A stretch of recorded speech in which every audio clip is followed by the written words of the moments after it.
ఒక మనిషి పనుల వల్ల గొప్పవాడవుతాడు, పుట్టుక వల్ల కాదు.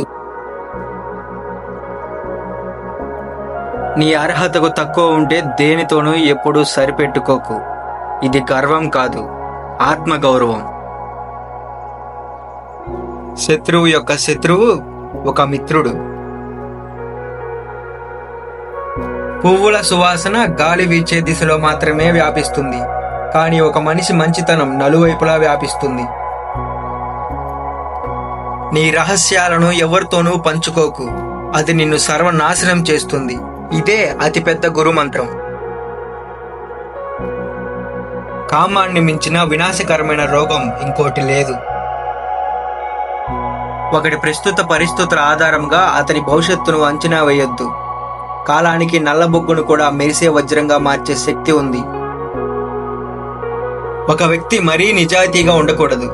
నిటారుగా ఉన్న చెట్లనే ముందు నరికేది, నిజాయితీ పరులనే ముందు చిత్తు చేసేది. ఒక పాము విషపూరితం కాకపోయినా అది ఖచ్చితంగా విషం ఉన్నట్టే నటించాలి. నీ ముందు ముద్దుగా మాట్లాడి నీ వెనుక నిన్ను నాశనం చేయడానికి ప్రయత్నించే వాడిని నిర్మూలించు.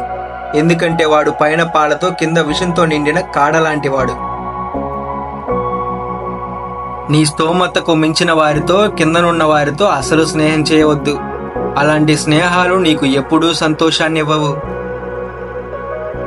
తన లక్ష్యాలను నిర్ణయించలేనివాడు గెలవలేడు. అన్యాయంగా కూడబెట్టిన సంపాదన ఖచ్చితంగా నశిస్తుంది.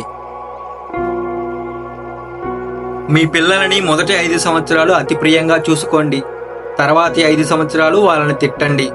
వాళ్లకు 16 ఏళ్ళు వచ్చేసరికి స్నేహితుల్లా చూసుకోండి. మీ ఎదిగిన పిల్లలే మీ ఆప్తమిత్రులు. పాముకు కోరల్లో, ఈగకు నోటిలో, తేలుకు కొండెంలో మాత్రమే విషముంటుంది. కానీ ఒక దుర్మార్గుడికి ఒంటి నిండా విషమే. భయం దగ్గరకు వచ్చిన వెంటనే దాడి చేసి నాశనం చేసేయి.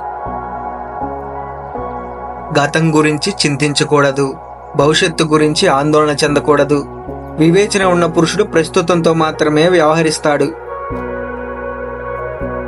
చదువు ఆప్తమిత్రువు. చదువుకున్న వ్యక్తిని ప్రతి చోట గౌరవిస్తారు. చదువు ముందు అందం, యవ్వనం బలాదూరే.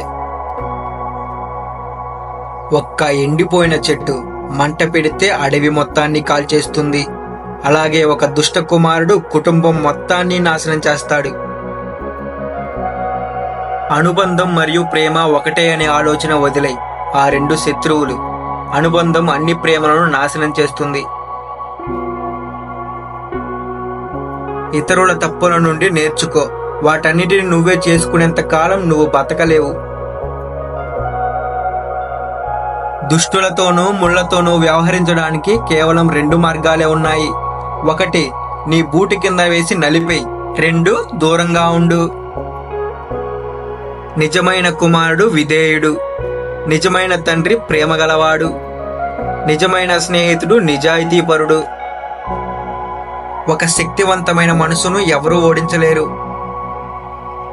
శత్రువు బలహీనత తెలిసే వరకు అతన్ని స్నేహపూర్వకంగా ఉంచాలి.